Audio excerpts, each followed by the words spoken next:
Olá, salve Maria Imaculada! Estamos começando mais um programa sempre com você nessa tarde abençoada de quinta-feira. Vamos receber a quinta-feira do direito, falar sobre o seu direito, aquilo que você gostaria de perguntar relacionado a essa área.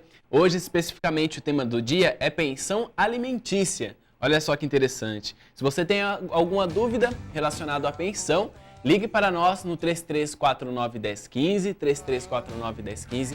Deixe a sua pergunta, vamos receber o advogado Ali Salum para tirar todas essas dúvidas relacionadas à pensão. Então, além disso, nós temos o boletim de notícias, no terceiro bloco, enfim, muitas coisas bacanas aqui durante o programa, sempre com você. Bom, para começar então, vamos fazer a nossa meditação da frase do dia de São Maximiliano Kolbe. E a frase que ele tem hoje para nos dizer, eu particularmente achei muito interessante, porque revela muito daquilo que nós, enquanto cristãos, precisamos fazer, agir, e essa visão de missionário que São Maximiliano Kolbe sempre procurou nos proporcionar. Ele diz o seguinte: se você quiser até anotar, as inspirações do Espírito Santo não podem ser recebidas na confusão. É uma frase curta, uma frase bem simples, mas muito impactante se pararmos para pensar, meditar sobre aquilo que São Maximiliano Kolbe queria dizer. As inspirações do Espírito Santo não podem ser recebidas na confusão. São Maximiliano Kolbe está nos ensinando a importância do silêncio. Muitas vezes o barulho é associado, a confusão é associada ao barulho, né? A confusão é associada à desordem, ao caos. Então o que São Maximiliano Kolbe está nos propondo hoje é fazer um pouco de silêncio. Isso vai ao encontro do que é a proposta da Quaresma, momento de recolhimento, de silêncio e de paz. São Paulo, lá em 1 Coríntios, no capítulo 14, versículo 13, ele é bem claro quando diz que Deus não age na confusão. Deus é um Deus de paz. Então, para que haja paz, tranquilidade, serenidade em nossos corações, precisamos, sobretudo, fazer silêncio. Para que Deus da paz, Deus da bondade, possa agir em nossas vidas.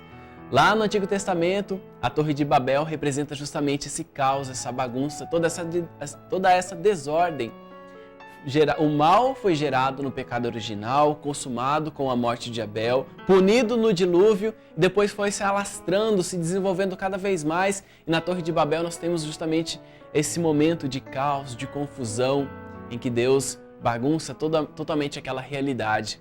Então no Novo Testamento nós temos já a organização, a ordem através dos apóstolos, através dos discípulos missionários do nosso Senhor Jesus Cristo, que lá em Atos dos Apóstolos, no dia do Pentecostes, quando vários povos, várias regiões estavam reunidas ali naquele momento, falando uma única língua, a língua do Espírito Santo. Então que o Espírito Santo possa hoje ser recebido em sua vida, mas não no meio da confusão, da bagunça, da gritaria, mas sim na paz, no silêncio, sempre nos inspirando no modelo de Nossa Senhora, a Virgem Maria, aquela mulher simples, humilde, que recebeu, a primeira a receber o Espírito Santo, na verdade, né?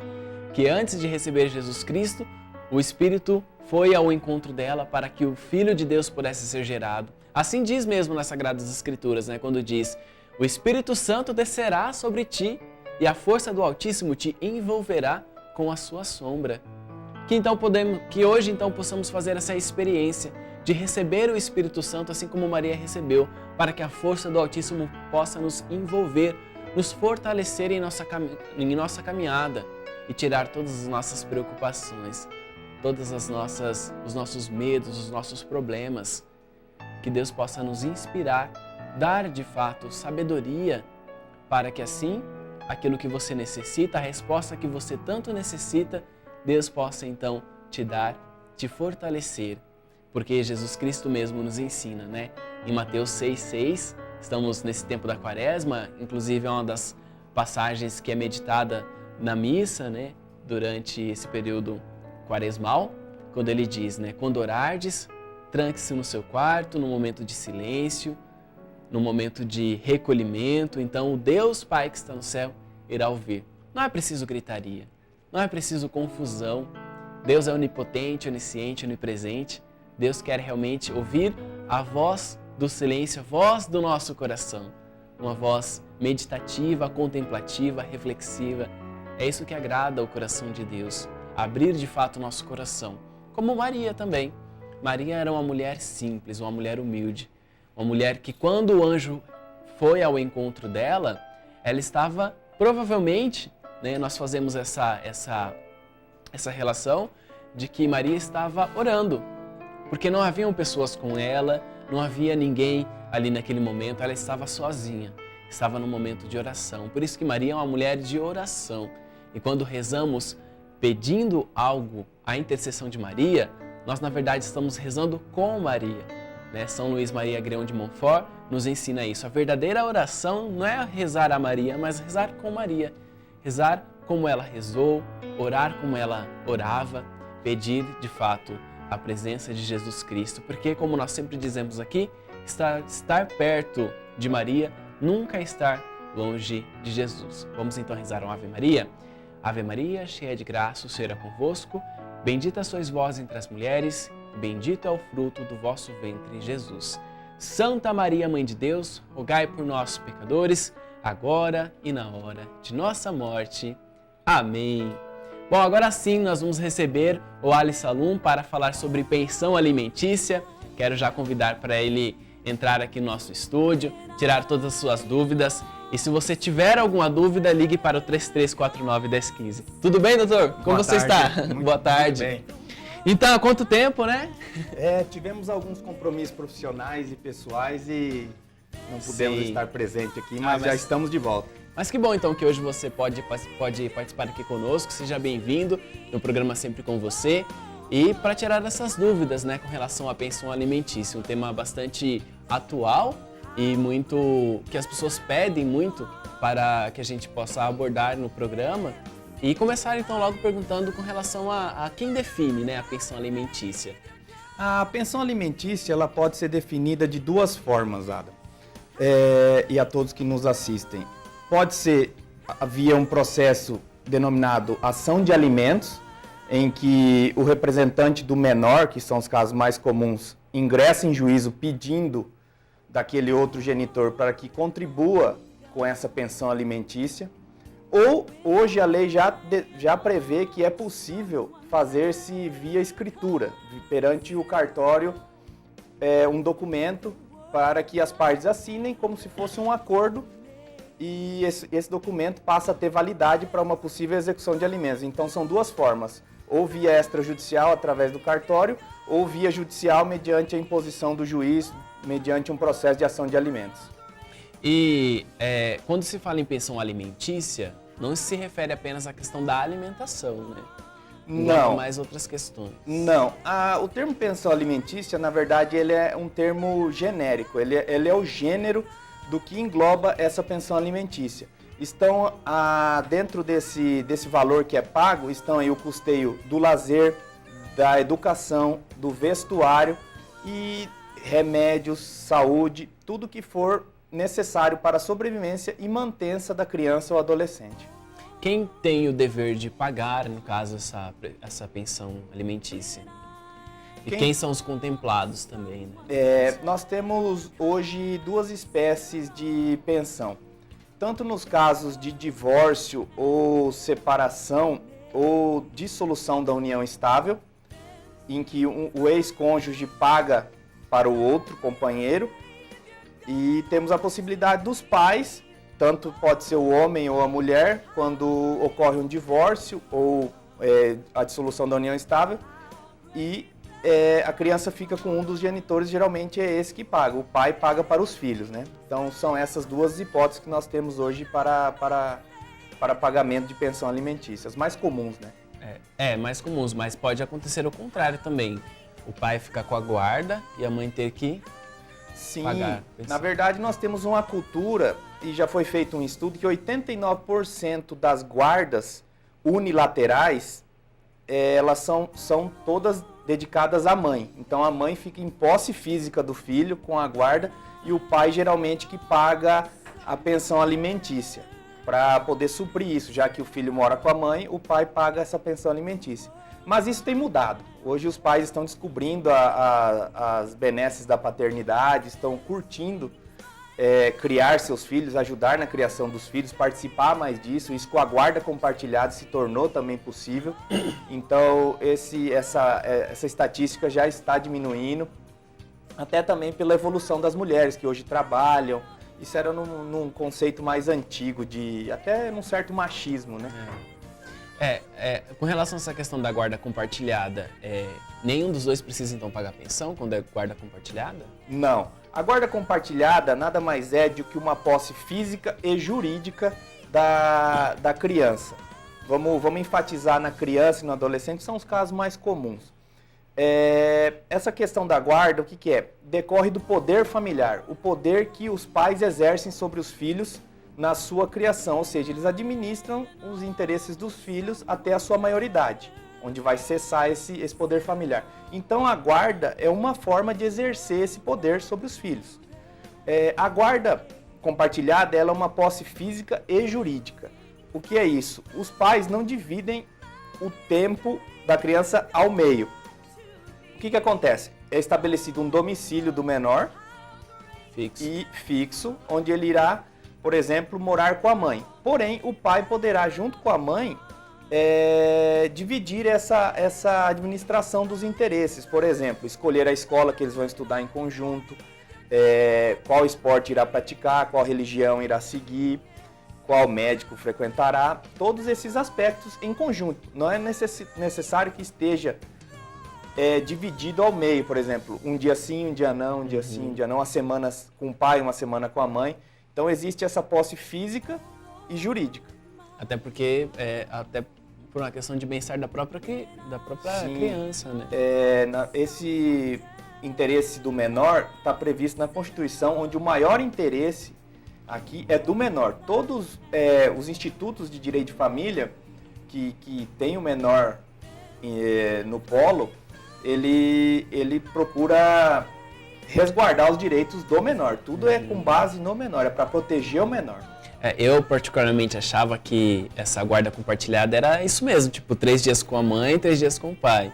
Mas na verdade é uma questão de olhar para a criança de forma positiva e é algo bom também, né? Na verdade todas as guardas deviam ser compartilhadas, né? Sim. Se for parar para pensar, porque ambos estão discutindo o futuro dessa criança, né? Nada impede que os pais, por mais que estejam divorciados, existam mágoas, uma carga emocional negativa de um divórcio, que eles tentem em mente que eles sempre serão pai e mãe dessa criança até o fim da sua existência. Então, assim, demanda muita maturidade, enfim, mas as decisões judiciais já têm. Por exemplo, mesmo que os pais residam em cidades diferentes, nada impede que exista essa guarda compartilhada, já temos casos disso. Nada impede que, para atender esse interesse do menor,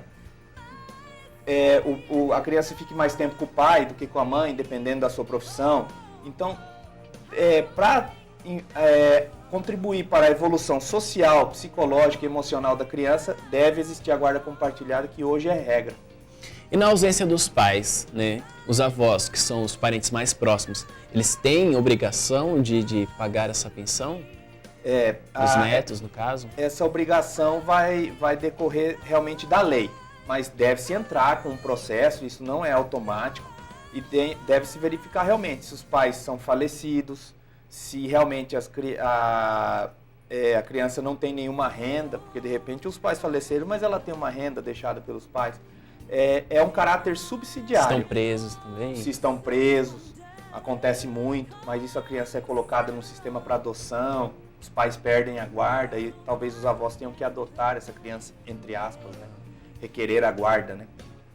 Então, pode sim ocorrer de uma forma suplementar, de uma forma em que os pais não consigam pagar essa pensão, aí os avós são chamados para custear essa pensão. No caso, assim, se a criança mora com os avós maternos, por exemplo, e a mãe ela tem por obrigação pagar a pensão, sendo que essa criança tem de tudo, né? Tem de tudo, alimentação, escola e tal. A obrigação decorre da lei. Existe essa obrigação legal e até social de fazer essa manutenção.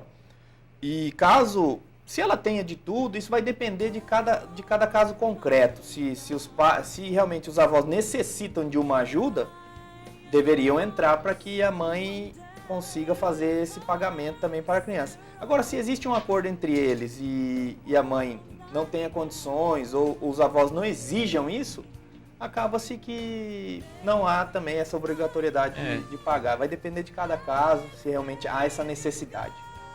É porque assim, eu já vi um caso específico de que aconteceu justamente essa situação, entendeu? De que a criança estava pedindo a pensão da mãe, sendo que morava com os pais, os avós maternos, né?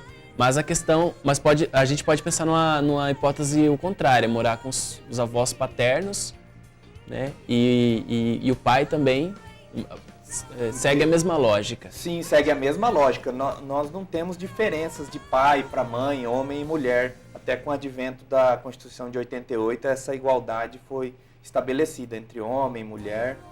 E independente de quem ele resida, se com os avós, se com alguns tios, né? E não está regularizada essa guarda, o ideal é que seja pago pelo pai ou pela mãe essa pensão. Assim, a Constituição de 88, ela prevê justamente essa questão da igualdade, né, entre homens e mulheres. Mas e se a mulher ganha mais que o homem, então ela deveria, o homem então não deveria pagar pensão também? Não, como é que é feito essa questão para arbitrar a pensão alimentícia? Temos que ver a necessidade daquele que vai receber do alimentando, que é o menor, que é a criança ou adolescente, e a possibilidade de quem paga. Então não é muitas vezes porque alguém ganha muito dinheiro, que tem um salário muito alto, que tem uma excelente condição financeira, que irá pagar metade desse valor para a criança, só porque ele ganha. Tem que ver realmente quais são as reais necessidades, que tipo de escola estuda, que tipo de roupa veste, tem que ver o padrão que a criança leva. E não só a criança, né? A gente está falando sobre a pensão alimentícia para as crianças, mas o marido também pode pedir num divórcio uma pensão. Com relação a essa questão da igualdade, se existe um divórcio e o marido não tem condições de trabalhar e não tem como prover uma renda, ele pode pedir para a mulher, sim, uma pensão. Só que hoje as pensões, nesses casos, elas são provisórias. Provisórias? São provisórias. Então, assim, durante 1 ano, 2 anos, até que ingresse novamente no mercado de trabalho, até que consiga se restabelecer, ele acaba recebendo essa pensão. Mas é raro também, não é? É um pouco raro para o homem, a mulher que pede mais. Porque ainda temos aquela cultura daquela que se dedica à casa, deixa de trabalhar para cuidar dos filhos, então... Mas existem casos. Na justiça brasileira a gente já vê casos. Até porque a mulher geralmente ganha 30% a menos que o homem para exercer o mesmo cargo, no caso, né? Como você tinha falado no início, existe também essa questão do machismo, né, na nossa sociedade. Bom, vamos fazer uma pequena pausa aqui no nosso tema de hoje sobre pensão alimentícia, falando com o advogado Ali Salum sobre essa questão. Se você tiver alguma pergunta, mande para nós também no 3349-1015. Daqui a pouquinho a gente está de volta.